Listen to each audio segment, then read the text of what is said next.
دم باش خوندکان هی جاو دلات پیمی ما گوون باش بین از ما مستبوتامیا بوارمی ما مستیا برانشی جواکو جیان عرفه دویه من اسیوی ما گوانه خوش مبدور در باسک شخو ما گوجی پرتوکامه جواکو جیانه بدست بری ام در باسی وانه خبیم بینن بی اف تیگها جواکو جیان و تاوی چیه دندره بی پرتوکی چهیه وکم بیشن جواک چیه جواک او کمبونا مروبال هفدوی وک تی خواتی بریتی جیرانتی حوالیتی همه او کسی لدوراتی امجر بیشن جواک و جیان چیه ام بیشن او تکلیا مروبا هفدوری تکلیا تو جیرانی توان بهوره و تکلیا تا وشان شیناتی ولاورا و خزای بهفدوری امجر بیشن جواک و جیان نه تکلیات دامبرا مروف و هاوردوری ویدی چین مروف و چه خوزاب و لاور به و شیناتی بو در دور به تمام بجهوی مهاتبه فهم کرن ام در باسی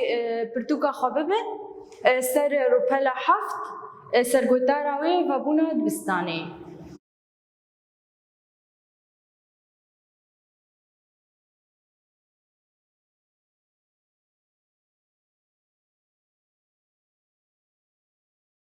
وانه اما یکمین سر و بونا دبستانیش خود دوی رو پلا یکمین دیجی und binen wene şagirdane çandê walwan destê dogirtinê çûn dibistanê xwe vebûna dibistanê jî pêwîstî lazim e û pêwîstî çi ne wek çanta pênûs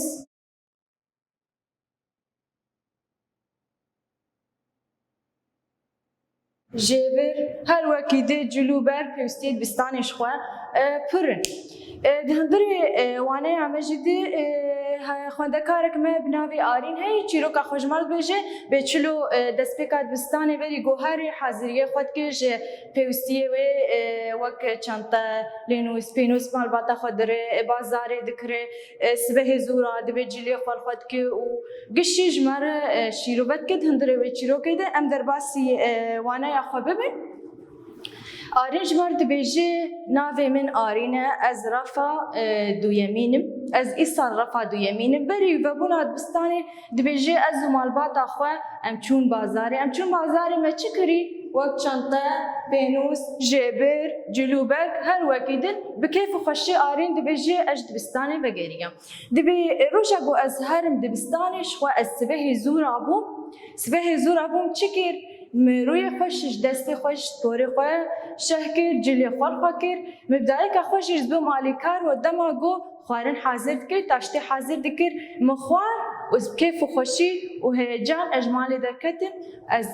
دریا خودی دبی از جی از دریا خودی پیگی حوالا خبو حوالا مزیلان لسر ریه سکنی بو بندامو بو گم پفدور هرن دبستانی بیجی دما گو ام درباسی دبستانی بون دما مامۆستای خۆ هەواڵی خۆلبەخچەی دبستانی دی ez gelekî kêfxweş bûm dibêjî rêveberiya dibistanê jî bi axaftinê xweş em pêşwazî kirin serkeftin ji me xwe ez dibêjî jî dema ku em derbasî refê xwe çûn em rêk û pêk çûn yanî evayakê Arîn ji me çîroka xwe vî awayî dawî dike û waneya me jî bi vî awayî jî bi dawî dibe tê xwe yanî kirin çi yanî nû dema dibistan vebe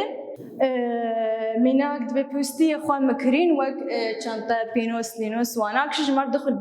dixwe yanî kirin û destpêka dibistanê xwe çawa hazir dike û çawa dire û çawa tê ez pêvî me got hûn jî wilo bin dest yanî dema ew derbasî dibistanê bibin bi rêk û pêk bê û hişevdû bikin kêf û xweşî bê têkiliya bi hevalê werxurt bê dibistana were mamostê were û serkeftinê ji we dixwazim